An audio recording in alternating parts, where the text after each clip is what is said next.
এই হা মানে হলো আজাদি, এই হা মানে হলো শহীদ উসমান হাদি হত্যার বিচার, না মানে হচ্ছে ভারতের দালালি করা, এই না মানে হচ্ছে দিল্লির যারা দালালরা আছে তাদের পক্ষে অবস্থান নেওয়া। আসন্ন যে জাতীয় সংসদ নির্বাচন, সেই নির্বাচনে দুইটা ভোট হবে, আপনারা সবাই জানেন তো। প্রথম ভোটটা হচ্ছে কি ভোট? গণভোট। এই গণভোটে হাকে বিজয় করার জন্য আমাদের সবাইকে সিদ্ধান্ত নিতে হবে। আমরা কি পারবো ইনশাআল্লাহ? আমরা যারা এখানে উপস্থিত হয়েছে প্রত্যেককে এক একজন অ্যাম্বাসাডর হতে হবে। এই সিলেটের প্রতিটি পাড়ায় মহল্লায় গণভোটে হাকে বিজয় করার জন্য আমাদেরকে ক্যাম্পেইন করতে হবে। আমরা কি পারবো ইনশাআল্লাহ? এই হা মানে হলো আজাদি, এই হা মানে হলো শহীদ উসমান হাদি হত্যার বিচার, এই হা মানে হলো বাংলাদেশে গত 54 বছরে যে পরিবারতন্ত্র তৈরি হয়েছে সেই পরিবারতন্ত্রকে ভেঙে চুরমার করে দেওয়া। এই হা মানে হলো জনগণের যে প্রকৃত ক্ষমতা সেই ক্ষমতা জনগণের হাতে তুলে দেওয়া।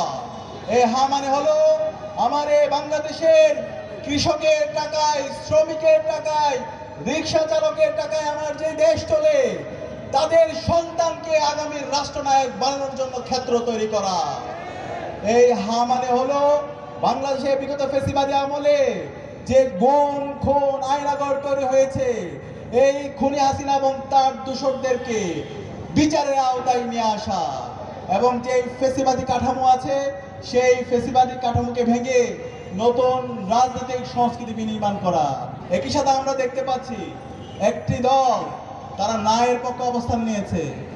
এই না মানে হচ্ছে ভারতের দালালি করা, এই না মানে হচ্ছে দিল্লির যারা দালালরা আছে তাদের পক্ষে অবস্থান নেওয়া, এই না মানে হচ্ছে আবার পিলখানা হত্যাকাণ্ড এই স্বাধীন বাংলাদেশে সম্পন্ন করার জন্য বন্দোবস্ত করা, এই না মানে হলো বিচারিক হত্যাকাণ্ডের মাধ্যমে আবার জাতীয় নেতৃবৃন্দকে শহীদ করা, হত্যা করার পরিকল্পনা করা, এই না মানে হলো আবার বিগত সময়ে যে 3টা নির্বাচন হয়েছে সেই ফেসিবাদী কাঠামোতে আবার নির্বাচন করার বন্দোবস্ত তৈরি করা, এই না মানে হলো আবার আয়নাগর তৈরি করা, এই না মানে হলো আমাদের ইলিয়াস আলী থেকে শুরু করে ব্যারিস্টার আরমান এবং মাইকেল সাকমাকে যে গুম করা হয়েছে সেই গুমের সংস্কৃতি আবার ফিরিয়ে নিয়ে আসা।